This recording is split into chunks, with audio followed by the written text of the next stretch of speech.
Should physician-assisted suicide be legalized in all 50 states? Physician-assisted suicide is the voluntary termination of someone's life by the administration of a lethal substance. He or she takes the medication at the time of their choosing or decides not to.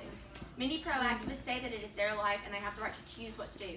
In contrast, people think others with disorders will abuse the option if it became legal. The people with these deathly and horrific illnesses should not have the right to choose to live or die. Although others want to end the pain and suffering, actually it is more important to live out their lives because it is against the Hippocratic Oath and it would be impossible to control across the country. Physician-assisted suicide has always been a very controversial topic. In 1987, California State Bar Conference passes the resolution number 3487 to become the first public body to prove a physician aid in dying. Doctors have been helping patients die for over 30 years now. According to CNN, it is legal in 7 states in the United States of America. It is a state law in Colorado, the District of Columbia, Hawaii, Vermont, Oregon, and Washington. Montana and California are mandated by a court ruling. The article also explains the criteria that patients must follow. They must be a resident of the state that it is legal in, mentally capable of making decisions, diagnosed with a terminal illness that will result in a death in 6 months or less, and 2 doctors must be able to see the patient to determine if she follows the criteria.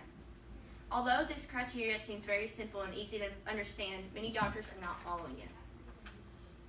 Many doctors around the world have pledged to the Hippocratic Oath. The article Medical Definition of Hippocratic Oath states, "I will remember that I do not treat a fever charge, a cancerous growth, but a sick human being, whose illness may affect the person's family and economic stability. My responsibility includes these related problems if I am to care adequately for the sick." Doctors pledge this to say that they will strive to help cure a patient rather than giving up on them.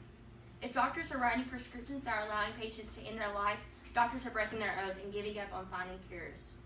According to the article Hippocratic Oath, it explains the physician pledges to prescribe only beneficial treatments according to his abilities and judgment, to refrain from causing harm or hurt, and to live an exemplary personal and professional life.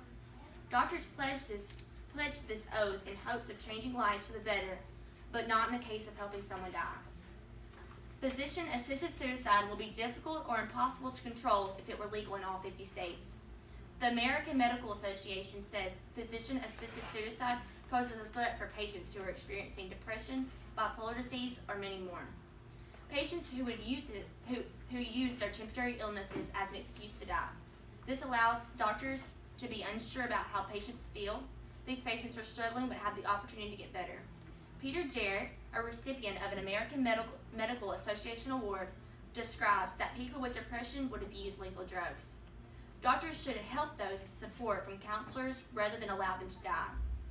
Abhilash A. Gopal, a medical doctor who specializes in psychiatry, stated that in 2015, 20% of patients who came to physicians for help to kill themselves were depressed in Oregon. This small percent could have gotten better with the help of doctors, counselors, and psychiatrists.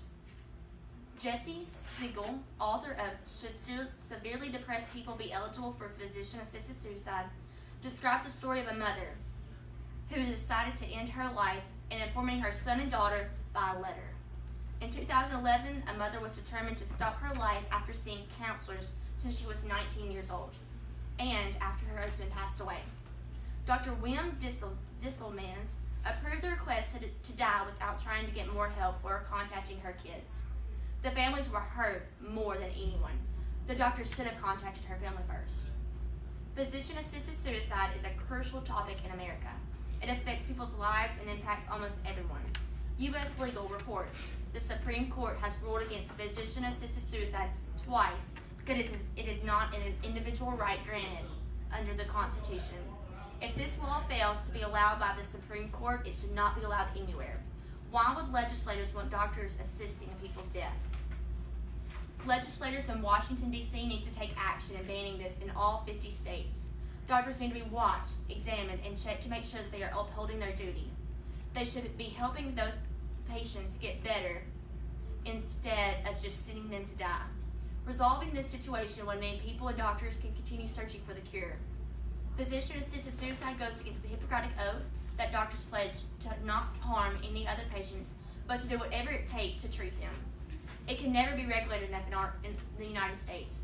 If it were to become an approved law, it would only cause our society more harm. The plans to help this not become a law would be set before Congress and explain the importance of the reasons to be against it.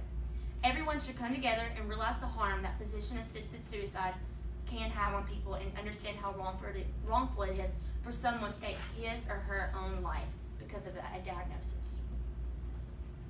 This is the chart that has came up since 1998 till 2016, and as you can see, it has only increased since that time.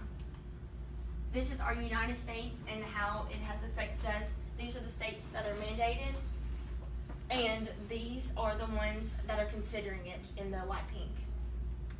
Thank you.